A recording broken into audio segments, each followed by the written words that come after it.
thing. But at the same time, it's just sort of it's just weird. You're right. It's very bizarre. It's very bizarre. And he doesn't come as some, I don't know. He comes, he was on a mission. He's in the military. He was on a mission, stopped by 75, got the computer, decided to stop by, the year 2000, hit up his parents, say what's up, and then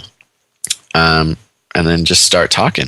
And yeah, and like you said, he comes from a more of a personal view on things, rather than where if you and I used our time machine that we have, it would be like, shh, don't tell anybody. Let's go rescue Lincoln. Let's go. You know what I mean? Like, let's go do this stuff and tell everybody and do cool stuff.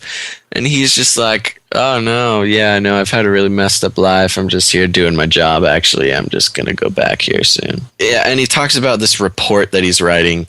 And he asks other people questions, and he's very much like, hey, you guys are all asking the same questions. I'm going to keep answering them, but if read other posts, please, because I don't want to annoy you people. Well, he sort of gets annoyed with I guess this world line too, because there were some people that asked like, oh, what's the lotto numbers that are going to, win and blah, blah, blah. Right. And he gets all bitter about that. He gets very bitter. He has a lot of animosity. It's really funny to see. Like, people ask him, oh yeah, well, if you're a time traveler, then who won the Super Bowl in 2012?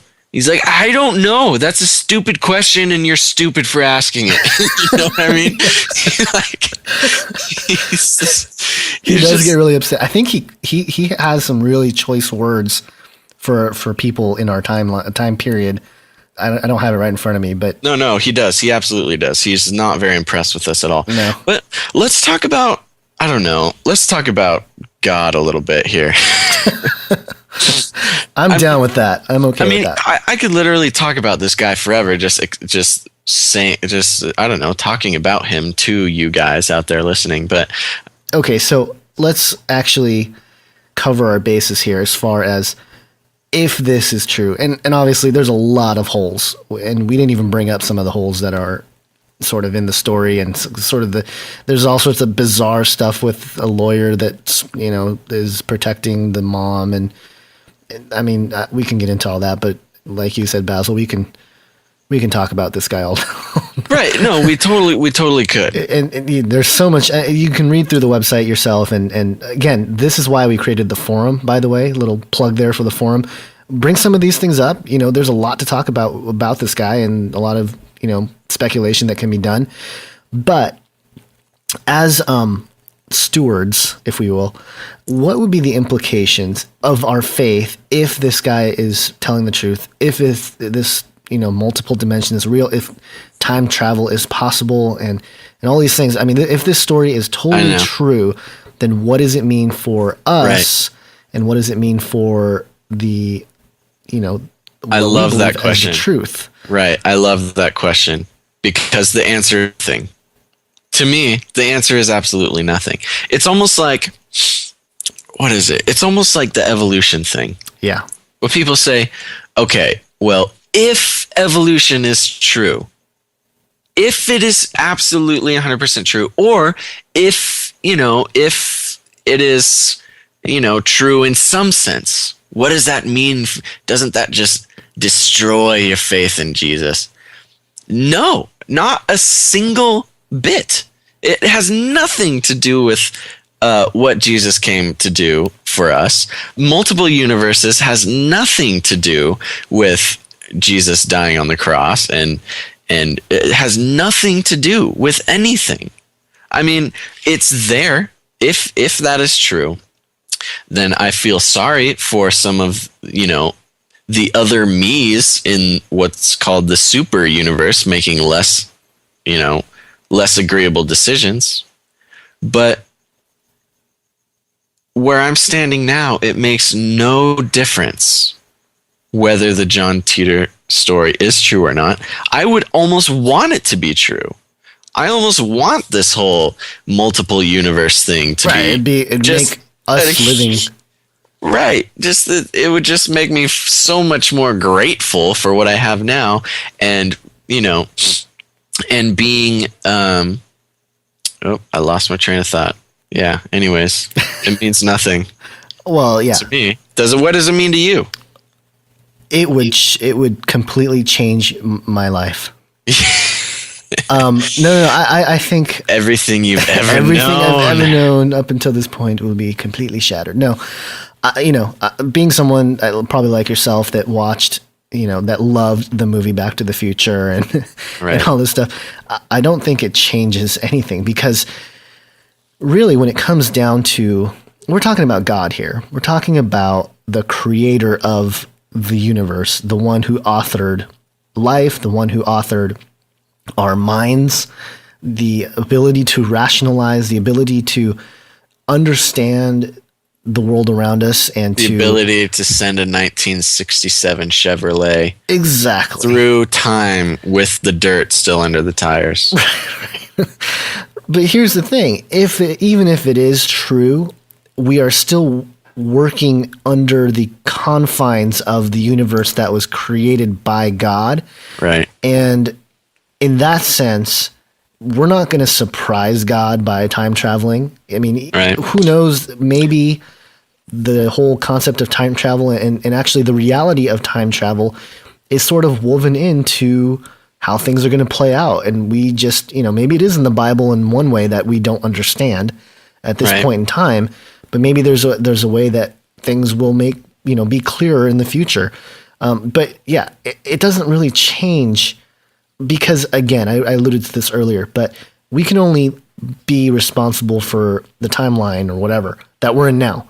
And whether there's an outside influence from another time period or aliens or whatever, we are only responsible for, our decisions here now. That's all we can really prove exists to some extent. I mean, unless you want to try to prove that nothing exists, which good luck. But you know what I'm saying? That our responsibility falls on here now. And then, like I mentioned earlier, effectively, this timeline, this world line, if you will, right. is the one where Jesus Christ came, died, and rose again. And God, the author of all of this anyway, gave us through the scriptures his plan, his character, his being, his expressing his love for humanity. And right. How does time travel change any of that? So you're telling me it's not as devastating as Mr. Oliver tells us? Oliver, yeah, the guy who I don't remember either. The guy who goes on Coast to Coast and talks about. No, I think he is using this concept of the Everett Wheeler and this whole idea of a multiverse as a crutch to reject God. Just another right. reason to reject God, when really the idea can be spun around the other way and say, no, look, actually, it might prove God is a lot smarter than we think, because he knows that the one life that we're experiencing is the one we're in now. Right. And,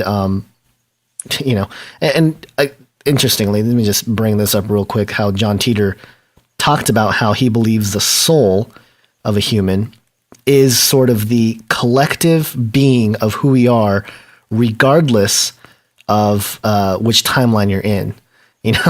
Right. which is that's sort of a deep concept, It really is. So is there some truth to that? I have no idea. But in my personal just outlook on the future, I do think there's going to be some kind of world war. And I do think life as we sort of know it now it's going to change. But even if it doesn't, I don't think it's going to necessarily look like the world that, John Titor explains in 2036.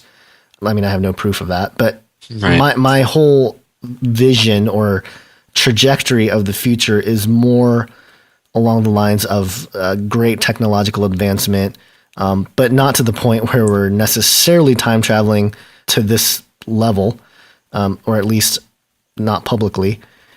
And, I think we're going to have different problems. I don't think the kinds of problems he explains are going to be the problems that we're going to be facing. Right. And I think that's sort of why we started Canary Cry Radio is, our topic was technology and and transhumanism and bioengineering and all this stuff. I truly believe that is a bigger issue that's facing our future than, I don't know, traveling attacks from time traveling, and I think like the Christian agnostics. Yeah, and like the mad cow disease breaking out in 2036 and like claiming half of America or something. Right. No, he said 3 billion people die in, I think that's World War III though, right? In 2015. Right, yeah. So if So get ready, everybody. If half the world disappears or dies, I guess, in the next 3 years, then we can say, hey. Then we'll know. Yeah. So yeah, there you go, John Titor. Make sure to check it out. I mean, there's so much stuff we did not cover, but thanks for bearing with us on this show. It's a very interesting. Sorry. Whoa! But thanks for bearing with us on this show, everybody. I hope you got something out of it. I know we took a lot of time to look into this John Titor fellow. Take a couple minutes, go to the website, or not, just Google search it or something. He's all over the place. There's a lot of info out there on him, trying to, debunk him. There's some apologetics for him. So yeah, go check it out. There's a lawyer who says that, well, this is the same lawyer that's allegedly protecting John Titor's mom. Right. Says that he saw video footage of John Titor leaving this world line. So who knows? But go check it out. We're gonna have the forum. Make sure to go talk about it in the forum. And once again, thanks for tuning in to Canary Cry Radio.